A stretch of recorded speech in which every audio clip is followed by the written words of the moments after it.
Hi guys, and welcome to another episode. Today I have on a couple of developers from one of my favorite teams in the EOS space, and that of course is EOSphere. So today I am sitting down with Mr. Torben Anderson and Brendon Ross, who are actually from the EOSphere development team. Guys, I want to welcome you. I was wondering if there's any way you can kind of just give a brief introduction of who you are, where you came from, and how you guys ended up working for EOSphere, and just kind of your roles there. Yeah, sure. I'll kick off. Hey, Matt, good to see you.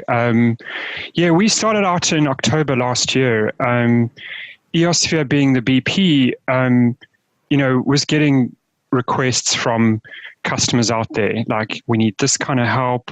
We want to get stuff launched on EOS. How can you help us? And so for the BP, for Ross and Shelley at EOSphere, it was a natural progression to kind of think, well, we have a responsibility to, build out EOS here, and how do we fulfill some of these needs? And that's where we came along. I've known Ross since school days, and I've recently met Brendon, and we approached Ross, and we felt that we could add a lot of value in this space. We felt that these needs needed to be serviced, and that's how we got started. That's essentially the story.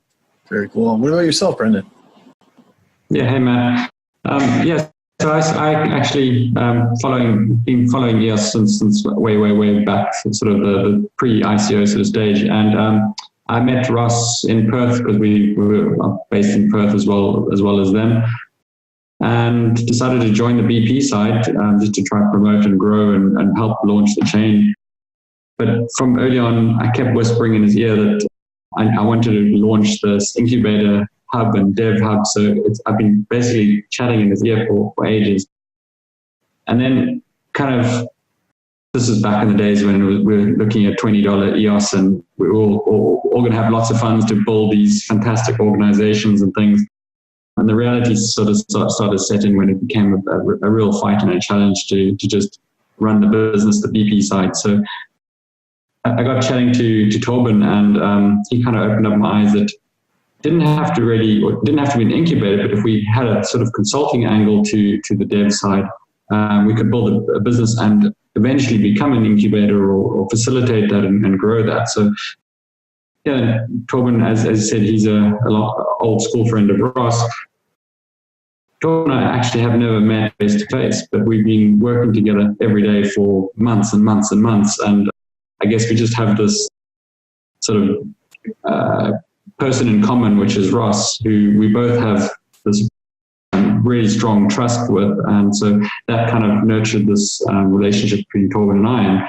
And it's just been great. We work really well together, and we're at this point now where we're building apps and building things and helping people sort of form their ideas and test their ideas. And So I come from more of a dev side, dev sort of background, Java developer, integration specialist, lots of corporate blue chip companies, and then obviously very passionate about blockchain. So I left the corporate world about 5-6 years ago to launch a startup, Paytradie. It's like an invoicing mobile system. Cool. And then exited out of that and just dived into this. So yeah, happy to be building and in this early stage of where we are. For sure. I think that kind of you guys have obviously been doing this all your lives. You're obviously talented developers. And in the pre-talk, we talked a little bit about one of the missing aspects of what we see with a lot of different teams. And I don't know if you're able to comment on that. Like, what is kind of the one thing or the one tie or kind of the glue that typical development teams in this space might be missing? Well, I think if we want to talk sort of more technical specifics, then let's dive into that. But really, from the EOSphere dev perspective, what we wanted to do was really bring something different to the marketplace, particularly in blockchain. What we wanted to do was bring a fresh approach where we actually qualify businesses. And that's not for us, that's to help people understand, will their projects be successful? And will what they're trying to do actually be adopted by the EOS community? Are we looking at something that's going to deliver real utility? Is it something that follows kind of real world stuff. We all know that when we start a business, it's about solving a problem. It's not about kind of, okay, I've got this passion project. As much as nice as that would be, what is the real problem that we're trying to solve? And so to answer your question from my perspective, I think that software development teams, and in fact, we have been partnering with other software development teams to bring that to them as well. And so, what's been important for us is to get a balance whereby we're delivering code that is functional, code that has good user interface, code that is really focused around the problem, and also that we have a responsibility and a duty of care to the industry, not to go and develop something that's going to be thrown away. We are quite happy to tell people, hey, this is a great idea, but maybe you should start here. Or, hey, this is a great idea, but actually we think you need to go back to the drawing board. We'll help you do that, but maybe this isn't the right piece that you want to take to market now. What is the minimal viable marketable product that you can take to market? What's going to get you going quickly? That's kind of what we focus on. Yeah, it makes sense. Essentially, talking about the product in a business perspective, in the sense that, yes, this is tangible, or what maybe you might have to do in order to make it tangible and to make it successful from a business perspective. Yeah, exactly. Cool. Brendon, can you kind of tell me what are some of the things that you've done, and what is like perhaps one of the projects that you've created that you're like the most proud of? Yeah, so it's still fairly early days in the blockchain itself on EOS.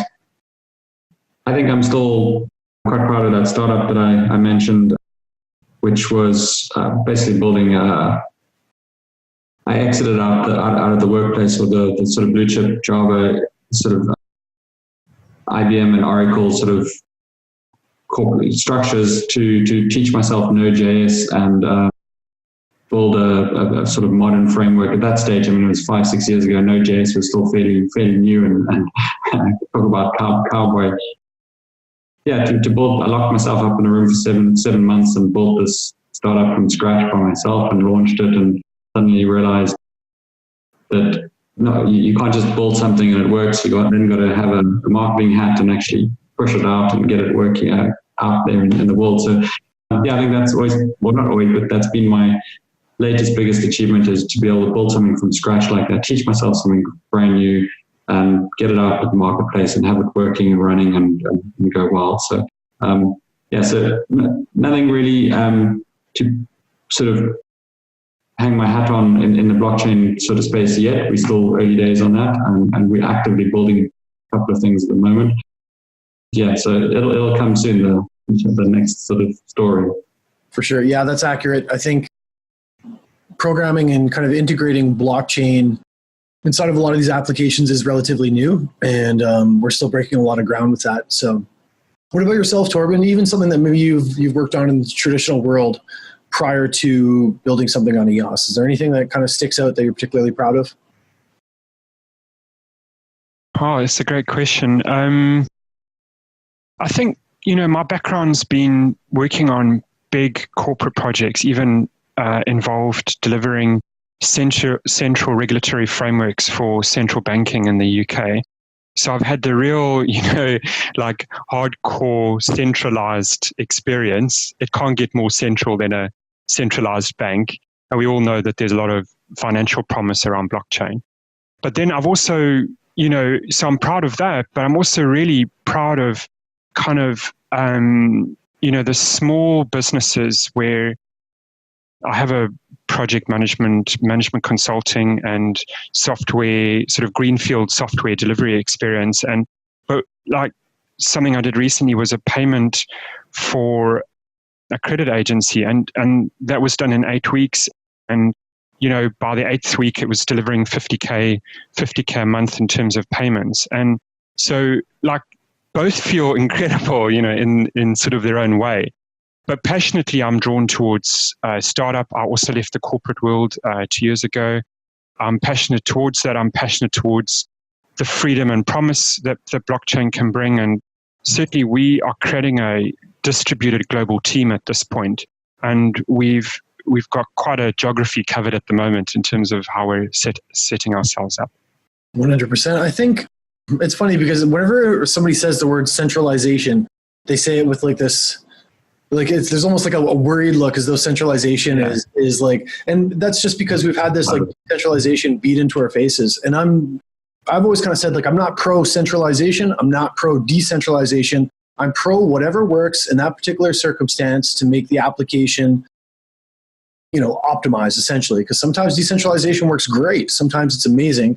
And sometimes centralization works. And sometimes there's like a hybrid in between. So I'm kind of the same way. Like I just find like a lot of people they speak about centralization as though it's maybe, it's iffy, it's touchy, but I think we've come up with this wanderlust of this decentralization kind of theme. And even Daniel Larimer has often spoken about it's not about decentralization. It's just about robustness from being shut down and anti-censorship. So I get that from a lot of people. It's not just you. I'm not picking on you by any stretch of the imagination. It seems like it's a theme that's really common. But sometimes applications just function better when they're centralized. Of course, I'm a huge believer in Warbly and what they're doing. I know you guys are a VP for them as well. So I think, Brendon, what is the most exciting thing about your day-to-day, and what is the most exciting thing about working on the EOSphere team? Like, how do you see the vision and how do you see the future unfolding for you guys? Look, day to day, it's just I think the most exciting thing for me is to be at home with my family. I got a young family, two young little boys, and I've been home. My eldest is 4 years old now, and I've been home every day of his life. So I think going back to your proud moments, whatever, I guess that's my proud moment. Yes, I'm excited to be at work every day and just building stuff and building businesses. So what's going on between Torben and I with EOSphere Dev, and that's something that I'm very passionate about, to build and grow. And then at the same time, I'm sitting there coding and actually working on the projects that we are consulting through for clients. So it's fantastic. It's just, talk about a dream job, working in the blockchain, working on exactly what you want to do, and essentially choosing your own customers and clients as well, because we have such a robust client communication up front to qualify and figure out exactly what the project is. So it's just all around a dream job, and then trying to run the engines of the BP world with Ross and just trying to do everything that you can think of. I mean, we have constant team meetings about, okay, so what's next? How can we do this? What's the next sort of idea to campaign on and build and grow and show that we're doing things? It's just a non-stop running, but I'm happy to be doing it at home in my home office. So. Yeah, I don't have to say it again. I'm a huge fan of EOSphere. Love what you guys do. I love the team. I love all the commitment that you guys have to making the ecosystem better, and it shows with a lot of the educational stuff that you do, a lot of your involvements, your meetups, your constant campaigning and evangelizing of the EOS ecosystem. Torben, if somebody has a great idea for an application, they have this like eureka moment, maybe they're in the shower, and they come to you and they say, Torben, I want to develop something. What are kind of the steps? How would they go about getting a hold of you, and how would that kind of unfold? Yeah, sure. They just fill in a form basically on eosphere.io/dev dev. Yep. And we get their form and we jump on a call. We listen to what they have to say. Typically, we immediately open up a kind of a Telegram channel so that the guys can kind of share maybe some documents they have or some ideas. At that point, we are starting to get to know the project. We're starting to get to know the customer. We're starting to get to know what their vision is and what they're trying to do. After that, we would look to essentially we really do a review in the background. So we actually try to give value back immediately, and we do that review and we play back and we say, hey, we love what you're doing here. We kind of already start almost shaping their ideas into something that's a bit more high level. Essentially what they're getting is almost like, investors, for example, would love to just see everything on one page. yes, we may have this idea that we need to produce all these business plans, but at the end of the day, investor just wants to see one page. So what we like to do is then play that back and say, hey, is this what you're saying? We may provide feedback at that point and say, we think this would work. Have you thought about this? We just basically try and deliver as much value as we can. And at that point, people are free to kind of, to take that away. Or what we would like to do is to be able to, then move to a paid engagement, which would involve specifying up front.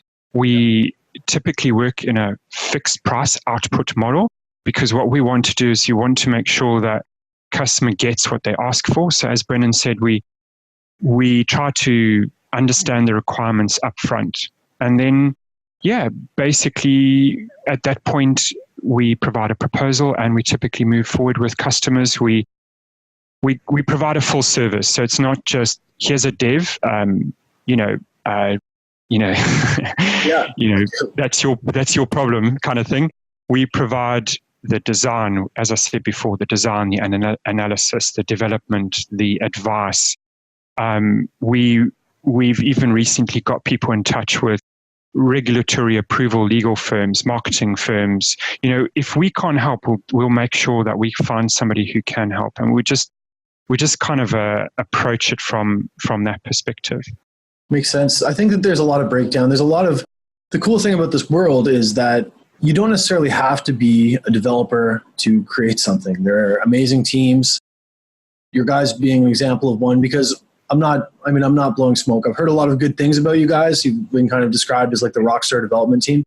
And this was prior to us ever setting up this meeting or whatever else. I know that you guys are good. I know that you're capable. But what I find is that there's often, exactly as you said, there's a breakdown of communication. People who might want to build something might not be developers. There's always this breakdown from where their idea is to try to bring it to the masses. And what you're saying essentially is that you're not just a bunch of developers. You're able to allow them to kind of shape, craft, curve their idea all the way from the formulation of the idea down to the communication method, the marketing, the building of the product itself, and just create something that's tangible and that's really kind of needed in the market. And if it's not needed, you're going to be relatively honest with these people, which must be a hard job, and help them maybe recraft their idea to make it something that's a little bit more tangible. Am I kind of hitting the nail on the head here? Yeah, absolutely. Yeah. Cool. Well, I think that's awesome. I think we need more of that. I want to ask you guys, there's kind of a stigma in the development world, and I know that I don't really sleep. Do you guys sleep? How many hours a day are you guys working? Honestly, I mean, rotating shift, because Torben is in London and I'm in Perth, Australia. So, and some of our dev is in the US, some of it is on the east coast of Sydney, Australia. Yeah, so just rotate shifts. For somebody who is seeing all these incredible things unfold on blockchain, maybe they're younger, maybe they're older, whatever it might be, and they want to get involved, what kind of advice might you give them? I think something that's a bit of a sort of a, not a stigma, but what people don't really realize is that, and this is something Torben touched on earlier, is a lot, if you think of an iceberg, a lot of the work is traditional development. It's traditional front-end development. It's just really a small portion where you are interacting with a contract or doing this or doing that. So there's a lot of dev work, blockchain or specifically EOS dev work that you can do coming from a traditional background, traditional development, front-end development. You don't have to be this rock star smart contract developer. There's even existing contracts you can work off and build something. You could build something and launch it without developing or touching a smart contract. You just need to be able to interact with these smart contracts. So sure, if you can write a smart contract, it opens up more possibilities and more things that you can do. But I think something that I often want to stress is just don't get daunted by the fact that you need to now know C++ to be able to do a smart contract. There's still niche work that you can do as long as you just do Node.js or any sort of front-end frameworks, Angular, Vue, React. There's a lot you can do in this space. I think that's probably my main point I always want to get across. I love it. If somebody wants to build something or somebody wants to get in touch with you guys, they need a set of really capable, competent developers with a good back business experience as well. Where can they reach out to you guys? Where can they kind of initiate that process? And essentially, where can they find you? Well, I think, again, probably the best place is eosphere.io/DEV. Or, they could just email me, Torben, Torben, at EOSphere.io. Did I get all of that right, Brendon? Yeah. So, they can just email me. We do like the form just because we ask a few questions, which accelerates our understanding of their project. It just gives us a bit of upfront information. So when we jump on the call, we might already have done a bit of research or understood their problem a lot better. Our strategy in terms of who would we work with, we've kept it fairly open at the moment. We've attracted a lot of startups. We're currently working, for example, with Ash Aura on a really important project. We are building platforms. So we've recently joined the Telos core team, and we're busy building Telos basically. And then after that, strategically, we are already talking to, but really, and we believe this is super important for EOS as well as any blockchain network, is we're talking to existing businesses, because those are the guys that when they adopt blockchain for not everything under the sun, but for a particular use case that they understand or we help them understand will achieve their goals, then that's really where we will start to grow, blockchain or EOS, and we'll particularly be able to add a lot more value. So that's kind of how we see different kind of customers coming to us, but we're kind of open to that. Just in terms of something else that we're tracking and looking at a lot of developers and development groups around the globe as well. So developers are always more than welcome to contact us, and Torben's actually got a very good worksheet where he's constantly pulling in guys and we're interviewing them and chatting to them. And I think that's one of our things that is always in the back of our mind. We want to make sure that we always have trusted developers at hand that we know that can work on projects and we know their skill set, so that when we do engage with clients, there's no project that is out of our scope, or that we get surprised that we've got to scramble around to get developers.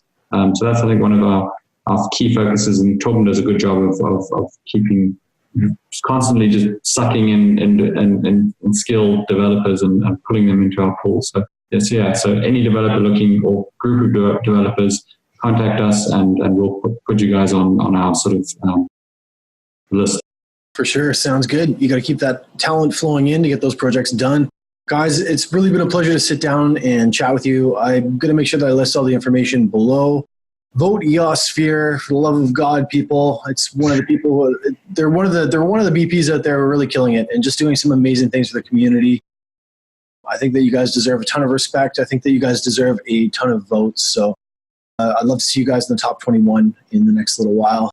Thanks so much for sitting down with me. I hope you guys have an amazing day and keep building EOS. I think the future looks good. Thanks, man. We appreciate it. Cheers, guys. Pleasure. Cheers.